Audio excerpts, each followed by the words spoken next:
umaga, narito na ang mga balita sa inyong PRTV News Break.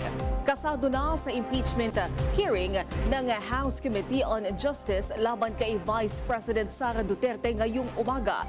Mahalagang mga personalidad ang inaasahang haharap. Sa detalye, alamin natin mula kay Mari Ocampo. Mari? Naomi, all set na nga ang House Committee on Justice para sa pagdinig ngayong Martes sa impeachment complaint laban kay Vice President Sara Duterte matapos walang ilabas na temporary restraining order ang Korte Suprema na pipigil sa proseso.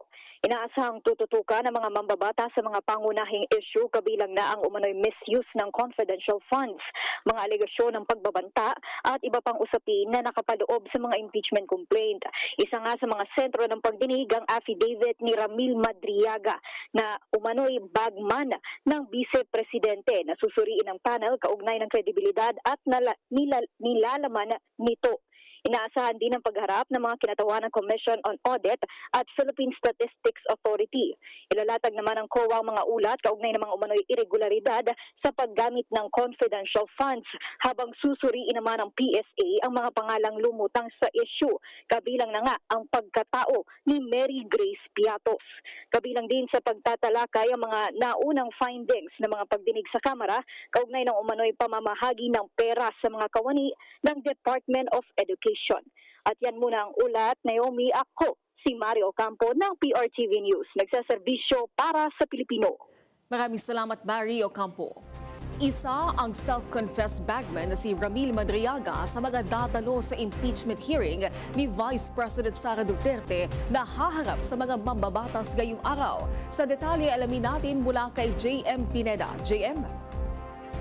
Yes, Naomi, pasado alas 7 nga ng umaga nang dumating dito sa Kamara ang self-confessed bagman ni VP Sara na si Ramil Madriaga mula yan sa Camp Bagong Diwa sa Taguig City. Nakatakda siyang humarap sa mga mambabatas at sabihin ng mga nalalaman nito.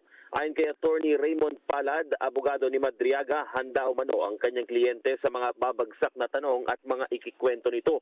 Katunayan, mismong si Madriaga pa umano ang nagsasabi na ayaw niyang diretsyong basahin ng kanyang affidavit dahil personal naman niyang karanasan yon at kabisado niya ang mga sasabihin na detalye. Pero sabi ni Attorney Palad, sinabihan rin daw nila si Madriaga kung paano ba dapat sumagot at proseso sa mga impeachment trial para mas detalyado itong maikwento. Dagdag pa ni Palad, kumpleto ang mga impormasyon na ibubulgar ni Madriaga ngayong araw kumpara sa mga inilabas nilang pirmadong affidavit nito noong mga nakaraang buwan. At yan muna ang latest. Ako si JM Pineda ng PRTV News, nagseserbisyo para sa Pilipino. Maraming salamat, JM Pineda. Samantala, inanunsyo ng Department of Social Welfare and Development ang pagpapalabas ng 5,000 cash assistance sa mga public utility vehicles sa Metro Manila. Ayon sa DSWD, ito ay para sa mga drivers na hindi nakakuha ng inisyal na payout.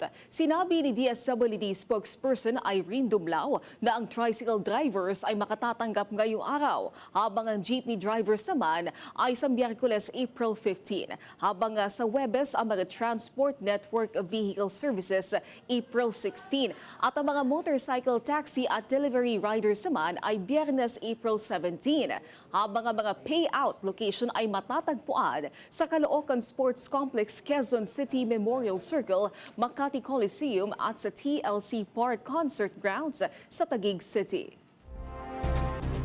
At yan ang mga balitang nakalap ng inyong PRTV Newsbreak.